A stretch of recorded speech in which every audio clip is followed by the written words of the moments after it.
যে জন ঢাকাইয়ার কদর জানে না তার সাথে নাইলে না দেনা আসল সোনা ছাইরা যে জন নকল সোনা ওই হাল্লায় সোনা চিনে না। তো মাননীয় জাকানাকা উপস্থাপক, আপনি চিন্তা করেন এখানে কিন্তু বিপিএল 11 আসরে সবগুলো দলই কিন্তু সেরা, সবাই নিজের সেরা দাবি করতেছে, ঠিক আছে সবগুলো দলই সেরা, এটা আমিও মানি, কিন্তু যদি করবার যান চিন্তা সেরার সেরা কে, তাহলে সপ্তাহে এক বাক্যে কইব ঢাকাই হলো সেরার সেরা। আর যদি করেন ভুল তাইলে কিন্তু যে রংপুর রাইডার্স বয়ে রয়েছে যেগুলো হচ্ছে ছেঁড়া বেড়া টিম, এগুলো হলে থাকা লাগবো। তো আমার ঢাকাকে লেগা সেরা এটা আজকে আমি কয়ে যাবো, এরপর এর বাইরেও আমি কয়ে যাবো রংপুর রাইডার্স যে আমার পাশে যে বয়ে রয়েছে ওরা কে লেগা মরা। মানে এত কনফিডেন্স করতে গেল আপনার ঢাকাকে ঘিরে? আপনি চিন্তা করেন তো আমগো ঢাকা ক্যাপিটালসের ওনারকে, আমগো ঢাকা ক্যাপিটালসের ওনার হলো মেগা স্টার সুপারস্টার কে, সাকিব খান। ওনার যে একটা চিন্তা ভাবনা আর আমাগো ডাইফ অ্যান্ড হার্ট যারা আমরা আছি, আমগো যে একটা খেলার প্রতি যে একটা উৎসাহ, আর আমগো যে টপ অর্ডারের ব্যাটসম্যানগুলা যখন মনে করেন আপনারা পাওয়ার প্লে ওভার চালাইবেন, ওই পাওয়ার প্লে ওভারই তো আমরা 100 উপরে রান লয়ে এলাম। যখন 100 উপরে রান লয়ে এলাম তখন তো ওরা এই যে রংপুর রাইডার্স শীত এলাকার পোলাপান, ওরা তো মনে করেন শীতে কাপাকাপি শুরু করে দিব, ওরা খেলবো কি চিন্তা করেন তো।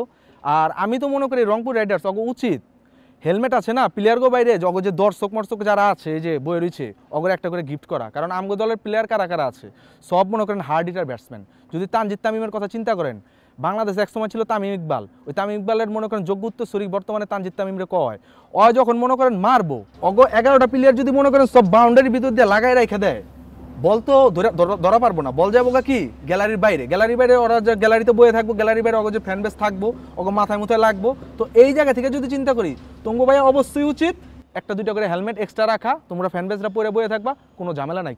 তুমি কি জানো আমগো প্লেয়ার কারা কারা আছে, কইবার পারো কিছু? তোমার প্লেয়ার উল্লা যেটাই আছে মুই দেখং চল আমরা ওমাক দিয়া হবার নাই, ঠিক আছে তুমি কয়া শুরু করো। তুঙ্গ দলের যত প্লেয়ার আছে সবগুলা নারী নক্ষত্র, রক্তের সিরা উপসিরা যা আছে আমরা সব জানি, কারণ আমগো কোচ হলো মনে করো খালেদ ভাই, ঠিক আছে আমগো খালেদ ভাই আমগো সব ট্যাকটিস শিখাই দিব। তোমরা মনে করো কি একটা বলারটাকে আনছো 150 গতিতে বল করে, আমি মানলাম তোমরা 150 গতিতে বল করবা, 150 গতিতে বল করবা, আমার ব্যাটে লাগিয়ে গতি হয়ে যাবো 500, দেখবা 6 আম্পায়ার 6 দেখাইবো আর তোমরা মাথায় হাত দিবা, আর কিচ্ছু করার নাই। তোমরা আসলে আমি এই জায়গায় বইছি আইতে দিচ্ছি, তোমরা রংপুরের ভাই বেড়াদার হালাগো আইতে দিচ্ছি, আইছো হালা কিন্তু আমরা আবেগের শব্দ, ভালোবাসার শব্দ, ভালোবাসার জায়গা থেকে অগর আমরা হালা ডাকি। তো তোমরা আইছো খেলাধুলা করো, আমগো লগে দেখো শিখো, তোমরা তো কপাল ভালো, কিন্তু তোমরা নামের লগে আবার কি আছে রাইডার্স। তোমরা কি করবা খেলবা, তোমরা একটা খালি কলসি দিমু বাজাইতে বাজাইতে রাইড করে রংপুর চলে যাবা, আর আমরা ট্রফি লইয়া বিজয় উন্মোদনা করুম, কাচ্চি খামু লাচ্ছি খামু আসান মঞ্জিল দেখামু লালবাগ কেল্লা দেখামু, এরপরে মনে করো ঢাকার যত স্থানীয় যত জিনিসপত্র আছে সব খিলামু সব দেখামু। কারণ কি, কারণ হইলো আমগো ঢাকায় কলেজ হলো 5 হাত।